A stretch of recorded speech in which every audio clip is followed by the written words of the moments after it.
great man to get teams that were maybe in a bit of a hole, in a bit of a predicament, and sort of lift the morale straight off in terms of the players. He had his own set ways, his own styles, and how he wanted to play the game, and he was able to generate that. And you almost see in an instant kick when he came into teams, there was an immediate sort of. It didn't take him teams too long to find his philosophies. There was an instant kick when he got involved in his sort of teams, and he was able to get momentum with teams. And we saw that in Swansea. Swansea is a club where they play a certain brand of football. All their managers that they hire, they play a certain brand of football, and he was able to adapt to that and climatize to that, and really get players to maybe below themselves, maybe outperform what their own sort of capabilities. And he certainly got momentum with Swansea, and he was a team and a manager when his side had momentum, they were very hard to stop. But as we know, championship momentum is very hard to sustain in the Premier League. Yeah, Jim, he joined Nottingham Forest in the autumn there, was it 2021, I think, if I'm not mistaken. And Chris Hughton had a poor start to the season. They were almost in the bottom. I think they were bottom, second last to bottom. And he had an immediate response in Nottingham Forest. They went on a run, and eventually the following summer they got to the playoffs, and they actually got promoted on the playoff final. So would it be fair to say maybe he brought them the bottom of the championship to the playoff final and winning? Was that maybe overachieving in a way, or what are your thoughts? Well, it was certainly overachieving. No one would have even had Nottingham Forest to be in playoff contention to make the playoffs, in terms that people who have said, well, Steve Cooper came in at that time with Forest, that if he could have made them to maybe 10th, 9th, 10th, 11th, that would be a very, very successful season for Nottingham Forest. Because Nottingham Forest, let's say before Steve Cooper came in, they were always maybe between 9th to 14th. That's where they would have normally finished for going back maybe 9-10 years. Really, they were never really in the sort of playoff picture, let alone promotion sort of contention. So yeah, but as we see with many teams in the championship, come the back end of the season, if you get momentum around January and February time, it's like a freight train. Once you get built up of steam, it's very, very hard to stop. And we've seen that over the years, teams coming with momentum in the championship around February. Luton is the classic example of it.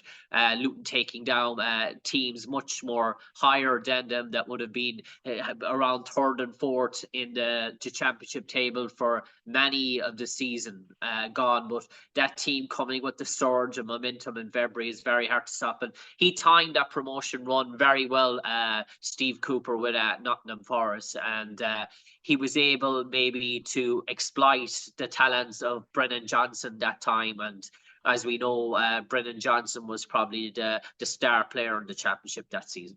Yeah. Now, I suppose they came to that summer, they got promoted. They had an awful lot of players on loan that year, and there are a number of players coming to the end of their contract. So they had to buy players in the summer of 22 facing into the Premiership. And I think they bought over 22 players, or definitely over 20 players anyway. And they went into the Premiership last season. They made a good start, I thought, but then they went into a downfall, they were down in the relegation zone. But at the end of last April, May, in the last 5-6 matches, they picked up, and I think their home form picked up, and they managed to avoid relegation. Like, for example, at home, they drew with Man City, and they beat Arsenal and Liverpool. So that was what, 7 points out of 9, which you wouldn't really expect, and they survived in the first year. What do you think of that overall achievement in the summer of this year, just to survive the first year in the Premiership? Well, it's important to note, and an awful lot of Nottingham Forest fans will come out and have stick in terms of the chairman, but the chairman did back Steve Cooper big time in terms of that rebuilding. I was just looking there at the figures there. In 2022 to 2023, that first season, they spent a net expenditure of transfer fees was 150 million. They only brought in a return of 5 million. So that's 145 million outspend for a newly promoted side. So the chairman really went dig deep into his pockets there. And an awful lot of players that were bought in 2022 and 2023 that season are currently not in the first team squad this season in 2023-2024. An awful lot of them are out on loan with other clubs, or have moved on to different clubs. They're not even in the first team squad. I looked at the players that they brought in from 2022 to 2023, and I compared it to their team squad that lost the last day out in Tottenham. And I think I only saw, out of the 29 players, I only made out 3 starters.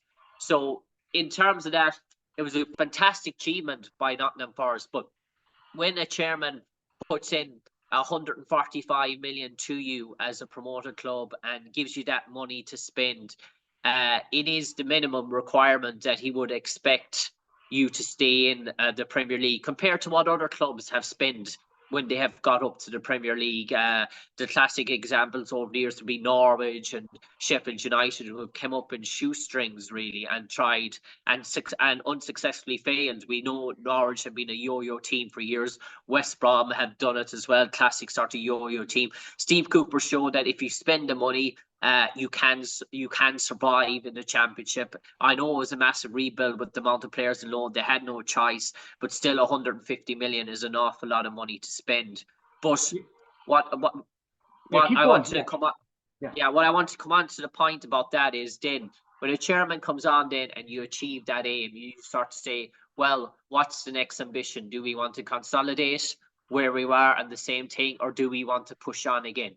And the fact is that in the summer of 2023-24, this season, Nottingham Forest spent another 111 million in the January transfer market as well. And now they did bring back 55 million, but that was on one player, Brennan Johnson. They managed not to recuperate even over 1 million or 2 million on any other player that left the club. The players that went out were all out on loan, or they were left in free transfers that were brought in contracts. So if you look at the sale of Brennan Johnson, if you take out the sale of Brennan Johnson, that one player, you would look at and you would say that Nottingham Forest in the last 2 years has spent over 270 million. And they have brought in, I make it on total, 39 players. And in those 2 years, and in terms of how many of those players are out on loan, 11. How many of those players have left on free transfers? There is 7. So it's in terms of that sort of take, I can see why Nottingham Forest fans are often sort of disappointed with the decision in Steve Cooper leaving the club, and he has achieved great things, but maybe his own downfall was looking for that money again this summer, in terms of the amount he looked for again. Because when you go to a chairman and he gives you 150 million on season 1 and you achieve your job, there's great euphoria and hysteria. But if you think he's going to give you another 120 million again in season 2 and expect you the same target to save off relegation is going to be the aim again, I'm sorry, he's probably going to say to himself, if I have to dig deep in my pocket and fork out another 111 million in the second season, I want to make sure that there is no looming threat of relegation. And fairness, I never thought Nottingham Forest are in relegation trouble, but it's probably too nervous at the moment for what the chairman sees. The chairman probably thinks to himself that they should be around 12, 13, that they should have a bigger gap than what they have, given the amount of investment that they have in. So maybe he's just panicking in terms of the investment that he's put in to his pocket, that he's sort of Jim, worried. can I come in there, Jim? You're 100% correct in this, and the players he's brought in. But Jim, I put the alternative view to you. Maybe there's too many players brought in. I don't care what sport, but we talk about a field sport or what level. You need a certain amount of consistency to get a team running in form and stuff. And with the turnover of players, it's very hard to get consistency. So if a player has a couple of bad games, he's out and there's another man in instead of him. But there's no general improvement. And there's such a huge turnover of players. You just said players being loaned in, players being loaned out. That's creating a major instability. I also believe the backroom staff, and I'm not 100%, but I believe there was a big change in the backroom staff during the summer. Coaches, people involved, maybe different things, and they're being switched around and they're being changed and new people brought in. So to me, that created instability. And I don't care, we go back to in the Premiership now, we just talked about the Premiership. the two main managers and clubs were Manchester United and Arsenal. Yes, they had the money, of course they had. But the big thing was there was stability there. There was a certain core group of players there for both of them when Ferguson and Arsene Wenger had. But Nottingham Forest, and I'm not comparing direct like for like, but it's the same principle. You have to have a bit of stability, and there was too many players going in and out, and there was big changes behind the scenes in the individuals who were recruiting players, in his coaching staff. And to me, at the start of this season, Jim, I have to be honest with you, I would have named 8 teams that were in a relegation battle in August before the ball was kicked, and Nottingham Forest was one of them. So I'm not surprised that Nottingham Forest are at this level in the league. So what are your thoughts on that? Well, you mentioned about squad harmony, and one key thing that people must note about the Steve Cooper decision, maybe going back, I'd say we're going back 6 weeks now, that the club captain, Joe Worrell, was banned from the first team training, along with Scott McKenna. And they would be 2 senior key players who would have been there with Nottingham Forest when they were in mid-table, that would have been there when they were a championship side, and would have gone on that journey with them all the way up as far as the Premier League, and would have been probably integral parts along with the likes of Brennan Johnson as well.